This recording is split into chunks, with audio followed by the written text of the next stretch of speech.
Ready to move in premium triplex villas at Kollur APR Projects. Welcome to site 2024. Sikkolu రాజకీయం రసవత్తరంగా మారింది. Senior నేత మంత్రి ధర్మానపై టీడీపీ కొత్త అభ్యర్థిని తెరపైకి తెచ్చింది.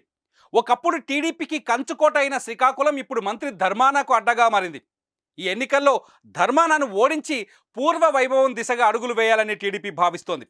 అందుకోసం సరికొత్త ప్రయోగానికి సిద్ధమయ్యారు టీడీపీ అధినేత చంద్రబాబు నాయుడు. ఇప్పటి వరకు ఇక్కడ గుండా కుటుంబానికి ధర్మాన కుటుంబానికి మధ్య యుద్ధం జరిగింది. కానీ ఈసారి గుండా ఫ్యామిలీకి అవకాశం దొరకలేదు టీడీపీ నుంచి. గుండా కుటుంబం ప్లేస్లో స్థానిక కిష్టప్పపేట సర్పంచ్ గొండు శంకర్ను ఎన్నికల బరిలోకి దించింది టీడీపీ. శ్రీకాకుళం జిల్లా సర్పంచుల సంఘం అధ్యక్షుడిగా ఉన్న శంకర్ ఈసారి రాష్ట్ర రెవెన్యూ శాఖ మంత్రి రాజకీయ దురంధరుడైన ధర్మానను ఓడిస్తారా అన్నది సై 2024లో చూద్దాం.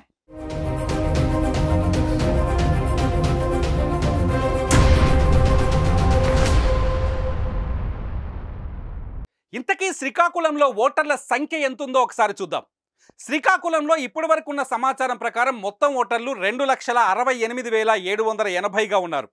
ఇందులో 1,34,248 మంది పురుషులుంటే 1,34,490 మంది మహిళలు ఉన్నారు. ఇక్కడ ట్రాన్స్జెండర్ ఓట్లు 42గా కనిపిస్తున్నాయి. శ్రీకాకుళం అసెంబ్లీ నియోజకవర్గంలో శ్రీకాకుళం నగరంతో పాటు శ్రీకాకుళం రూరల్, గారా మండలాలు ఉన్నాయి. ఇక సామాజిక వర్గాల పరంగా వెలమ సామాజిక వర్గం ఓట్లు ఎక్కువ.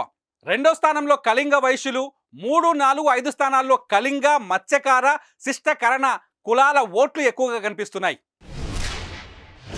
2024లో ఇక్కడ ఎవరెవరు ఎన్నికల బరిలో ఉన్నారో ఒకసారి చూద్దాం. వైసీపీ నుంచి రాష్ట్ర రెవెన్యూ శాఖ మంత్రి రాజకీయ దురంధరుడు ధర్మాన ప్రసాదరావు మళ్లీ పోటీ చేస్తున్నారు. టీడీపీ నుంచి గొండు శంకర్కు టికెట్ దక్కింది. ఈసారి ఇక్కడ కాంగ్రెస్ పార్టీ కూడా అభ్యర్థిని నిల్చోబెట్టింది. పైడి నాగభూషణం కాంగ్రెస్ పార్టీ నుంచి ఈసారి ఎన్నికల బరిలోకి దిగుతున్నారు. సామాజిక సమీకరణాల దృష్ట్యా గత 4 దశాబ్దాల్లో శ్రీకాకుళం నుంచి వెలమ సామాజిక వర్గం నేతలే ఎమ్మెల్యేలుగా గెలుస్తున్నారు. ఈసారి కూడా ప్రధాన పార్టీలు 2 అదే సామాజిక వర్గానికి చెందిన మంత్రి ధర్మాన ప్రసాదరావు, గొండు శంకర్లకు టికెట్లు ఇచ్చాయి. మంత్రి ధర్మాన సొంత నియోజకవర్గం నరసన్నపేట కాగా 2004 నుంచి ఆయన శ్రీకాకుళం నుంచే పోటీ చేస్తున్నారు. అప్పటి నుంచి జరిగిన 4 ఎన్నికల్లో 3 సార్లు గెలిచిన మంత్రి ధర్మాన శ్రీకాకుళంపై పట్టు సాధించారు. అయితే సీనియర్ నేతగా రాజకీయ వ్యూహ రచనలో దిట్టగా పేరున్న ధర్మాన ప్రసాదరావు మంచి వాగ్దాటితో ప్రజల్ని ఆకట్టుకుంటారు. స్థానిక యాస భాషలతో ధర్మాన ప్రసంగాలు ఒక్కోసారి సంచలనం సృష్టిస్తుంటాయి. ఇక టీడీపీ అభ్యర్థి రాజకీయ కుటుంబానికి చెందిన కిష్టప్పపేట సర్పంచ్ గొండు శంకర్కు టికెట్ ఇచ్చింది. అందరినీ ఆశ్చర్యపరిచింది ఆ పార్టీ. ఓ గ్రామ సర్పంచు నేరుగా రాష్ట్ర రెవెన్యూ శాఖ మంత్రిపై తలపడే రాష్ట్ర రెవెన్యూ శాఖ మంత్రితో తలపడే స్థాయి కల్పించడంతో క్యాడర్ కూడా హ్యాపీగా ఫీల్ అవుతోంది. క్షేత్రస్థాయి సమస్యలపై అవగాహన ఉన్న నాయకుడికి సీటు ఇవ్వడంపై కేడర్ ఆనందాన్ని వ్యక్తం చేస్తోంది.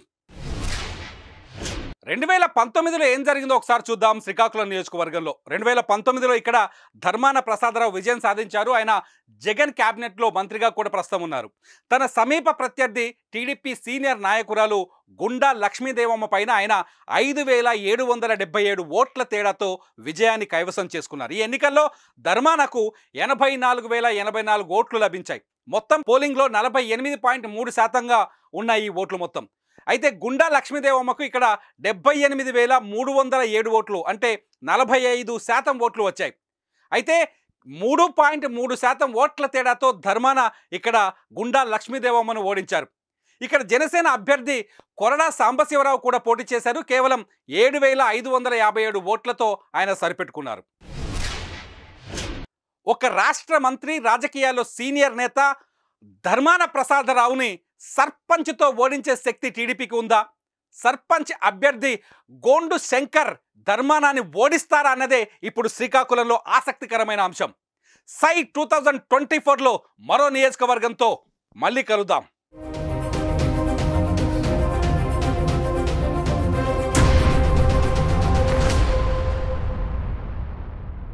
సుమన్ టీవీలో మీ పర్సనల్ అండ్ బిజినెస్ ప్రమోషన్స్ కోసం కింది నెంబర్కి కాంటాక్ట్ చేయండి.